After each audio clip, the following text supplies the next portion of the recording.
Ano ba siya? Tapos ka na kumain?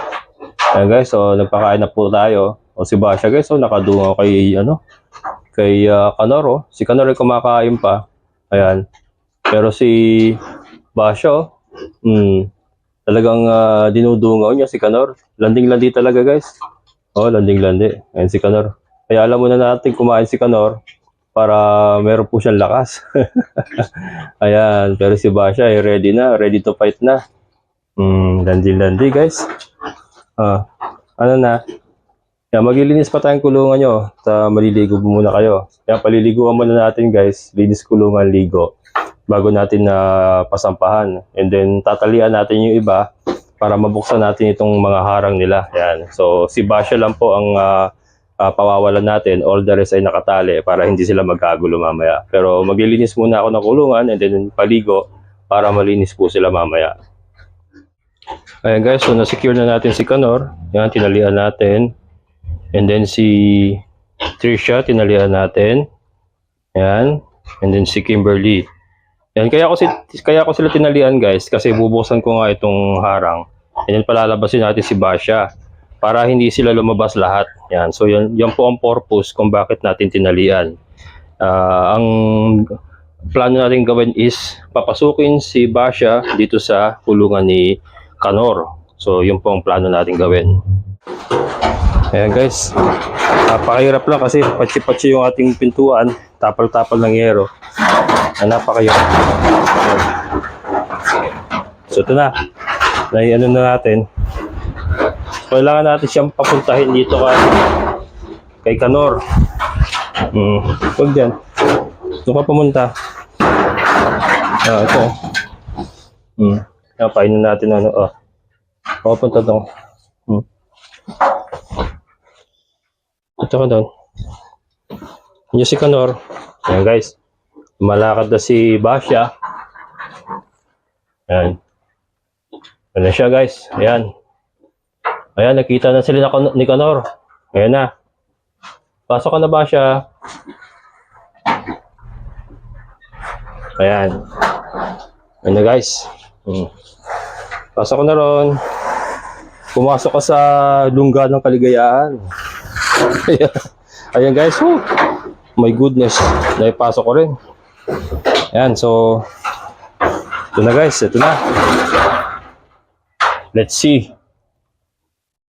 Tingnan natin kung mabubulugan ni Kanor. Si Basha. Ayan guys. So,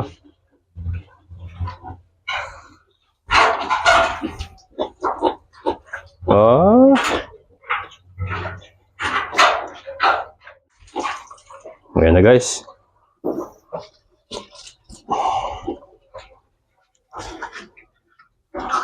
Kaya na ba Kanor? Mukhang sablay Mukhang kailangan ko pagsamahin itong dalawa guys Ano Kanor? Mahina Kanor.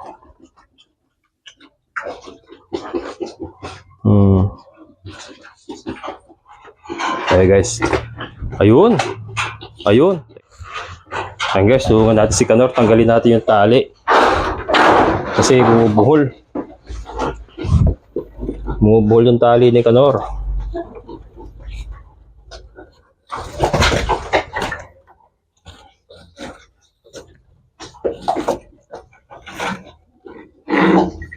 Yan. Kailangan niya ng kailangan niya ng assistance. Kailangan niya ng assistant guys. Dito ka. Usog ko dito. Yan. Usog natin si Basha. Ayan, gumalaw. Yan. Yan, kita niyo ba guys? Yan. Hindi ka Bana. Ayos. Ayos guys. Successful ang magbulog ni Kanor. Successful guys. 100%. Yan. Ayos, ang galing. Galing mo Kanor. Okay na yung tali mo, ayusin natin.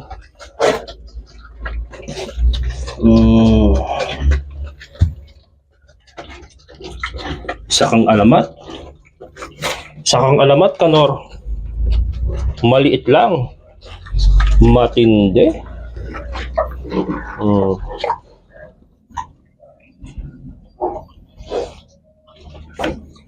Yan. So, tatali uli natin para pag binalik natin si Bash, pag pinalabas natin si Basha, hindi siya sasama. Para hindi magkagulo. Yan. Ayos. Ano pa? So ba, Kanor? Ang tindi mo, brother. Ayan, guys. Ayan, guys. So, nakita nyo naman yung katawan ni Basha sa katawan ni Kanor. Oh, ang liit ni Kanor. Ang laki ni Basha. Oh, at matangkad pa. Nakita nyo naman yung tangkad ni Basha. Oh, versus kay Kanor. Pero nakaya ni Kanor, guys. Yan, nakaya. Inalalayan lang natin syempre kasi dumudulas eh. Kailangan niya ng nakatingkayad siya eh. Yan oh, yung ano ni Kanor, yung kalmot niya, yung sa likod, yung paa niya.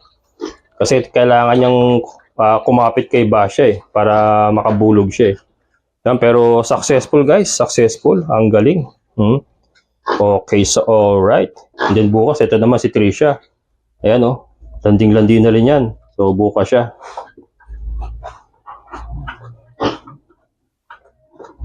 Kaya kasi hindi natin pwede pagsabayin at masyado na malabnaw ang similya ni Kanor pag pinabulugan pa natin si Trisha. So bukas naman si Trisha. Ayan.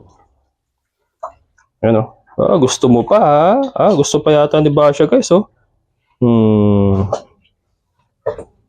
Matindi si Kanor guys. Talagang si George. Nabuhay si George kay Kanor. So may bago na tayong George Boy guys. Kaya lang Kanor ang pangalan niya syempre. Iisa lang ang George Boy, the Wonder Boy syempre. Ito naman si Kanor, the Wonder Boy. Ayan. Laki ni Basha. Nakita niyo naman. Nakita niyo diferensya oh. Si Basha kasi Kanor oh. Pero nakaya ni Kanor oh. Matindi. Mukhang iisa pa kayo ah. Guys, kain muna tayo. At ang goods na. So yun. Successful nga po yung ating pagpapabulog kay Basha. Ayan, so bukas ay si Trisha naman kasi sabay sila naglalanding ngayon. So mamaya ay kukulong ko na si Basha sa individual na kulungan. Isa-isa na sila. Isang baboy sa isang butas na mangyayari. Para hanggang sa mga anak na sila, ay doon sila mga anak. Ayan. So 114 days from now, aasahan po natin na mga anak si Basha. Yun po ang gestation period ng mga baboy. Ayan, so nakita nyo naman, naghintay po tayo ng 9 months. Kasi ngayon po ay more or less nasa 9 months po ang kanilang edad. Yun po kasi yung ideal na pabulugan ng inyong mga dumalagang baboy. 9 to 10 months ang ideal. So pinalipas natin ang pinalipas, nakadalawang lipas po sila. Ngayon ay pangatlong paglalandi nila. So ngayon po ay tinuloy na natin. Para po ang kanilang katawan ay talagang handang-handa na para magbuntis.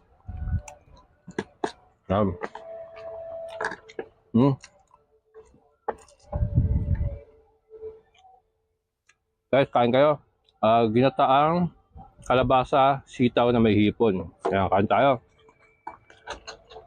Ngayon po ay mag-aalas 2 naman ng hapon. Kasi talagang ang mga galawan natin dito talagang mag-isa lang. Kaya natatagalan po and then may mga iba pa tayong alaga. Yan yung electric fan natin guys oh. Gamit na gamit. Sa mga bago sa channel ko, ito po ay solar powered. Yeah, solar powered. Solar electric fan na may dalawang bumbilya, dalawang ilaw. Yan. May nagre-request, testingin ko na yung cellphone. Sorry guys, wala pa akong USB. Kukuha tayo ng USB para ma-testing natin yung kanyang cellphone charging. Yan. Solve. Ang takip. Yan.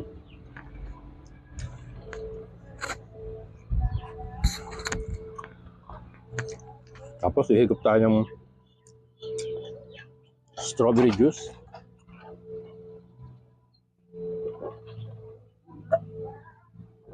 Iinom pala, hindi higop. Sabaw pala yung higop.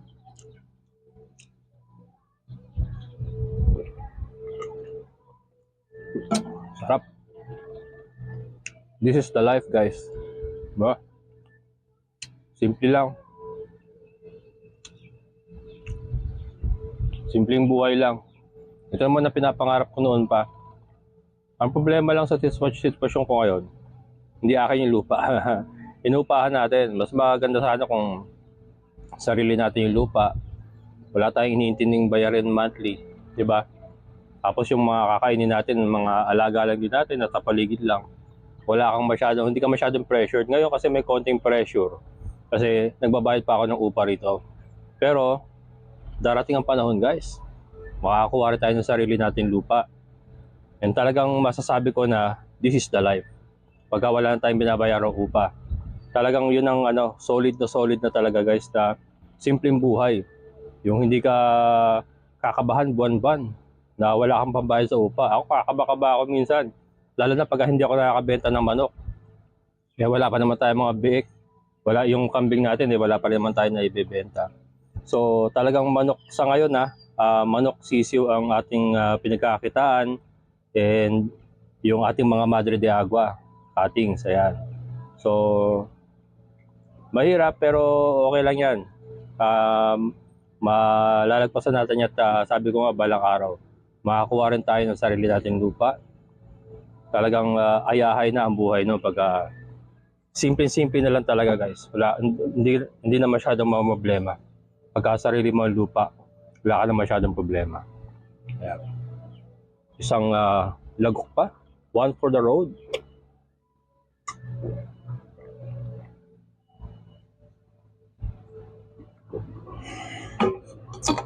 Ayos. So ayan, guys. Yan po ating update for today. So at last, pula na labi ko, guys. Pula. Ayan. Yan po ating update sa ating mga baboy.